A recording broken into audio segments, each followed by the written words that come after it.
En los últimos años, España ha atravesado un proceso que muchos analistas y ciudadanos empiezan a percibir como una pérdida progresiva de soberanía nacional, no solo en el ámbito económico, sino también en lo político, estratégico y tecnológico. Esta cesión, muchas veces silenciosa, se presenta como una consecuencia de la globalización, los compromisos internacionales y las presiones de las grandes potencias, pero detrás hay decisiones políticas concretas que merecen ser examinadas.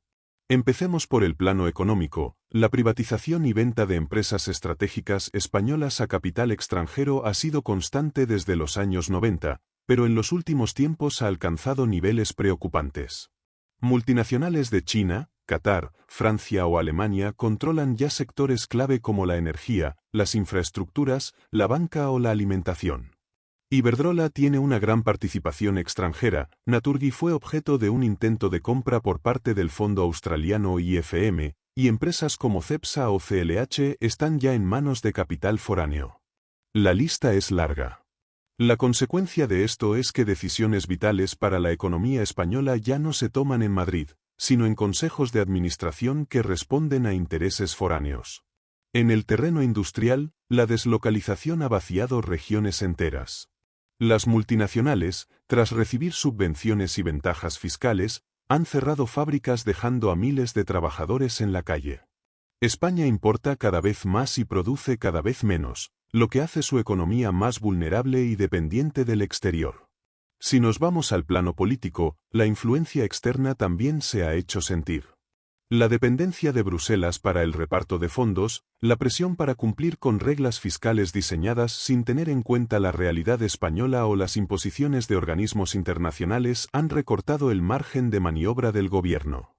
Y más grave aún, en la política exterior, la tibieza del gobierno español ante crisis estratégicas como la de Marruecos y el Sáhara ha generado un fuerte malestar en sectores diplomáticos y militares. La cesión de la posición histórica española sobre el Sáhara Occidental, respaldando de facto la propuesta marroquí de autonomía, ha sido vista como una claudicación ante las presiones de Rabat y Washington. ¿Por qué? Porque esa decisión se tomó sin consenso nacional, sin debate parlamentario y sin respaldo popular. Y el resultado fue el deterioro de la relación con Argelia, principal proveedor de gas a España, lo que puso en jaque nuestra seguridad energética.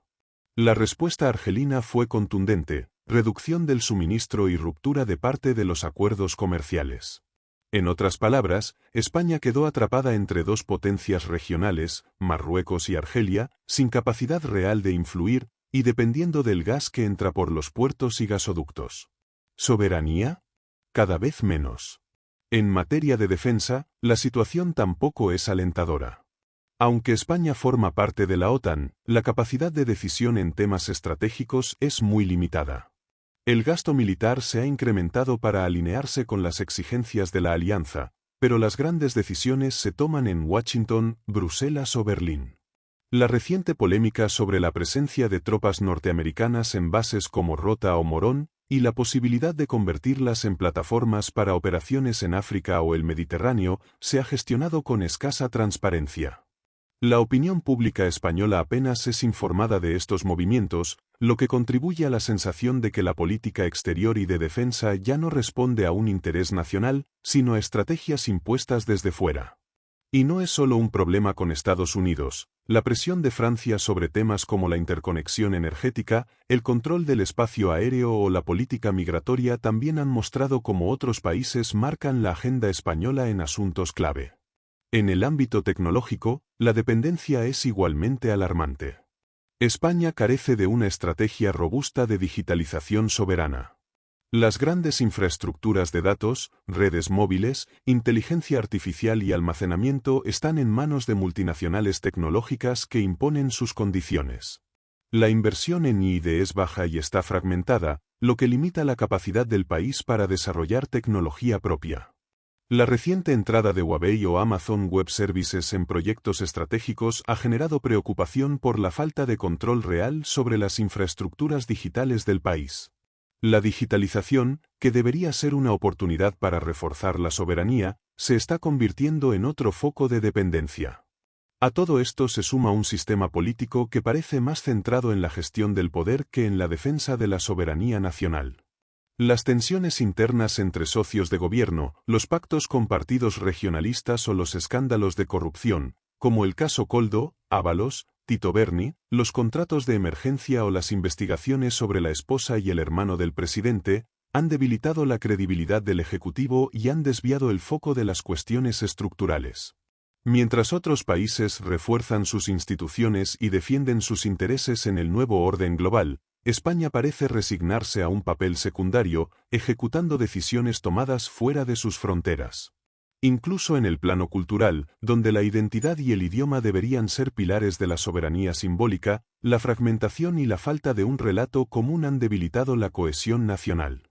En este contexto, cabe preguntarse seriamente si España está defendiendo sus intereses estratégicos o si los está cediendo, consciente o inconscientemente, a cambio de estabilidad política a corto plazo, financiación externa o réditos diplomáticos limitados. La soberanía, entendida como la capacidad de decidir libre y democráticamente sobre el propio destino, no se pierde de golpe, se diluye poco a poco. Y ese proceso ya está en marcha. España necesita un debate profundo sobre su papel en el mundo, sobre qué intereses debe defender y cómo blindar sus sectores estratégicos. Porque sin soberanía energética, tecnológica, institucional y política, no hay proyecto de país sólido. Y lo más grave, si no hay reacción, la cesión se convertirá en costumbre y la ciudadanía perderá la capacidad de exigir rendición de cuentas a quienes toman decisiones en su nombre. Por eso es urgente repensar nuestro modelo, recuperar el control de lo esencial y evitar que la soberanía nacional se convierta en un concepto vacío.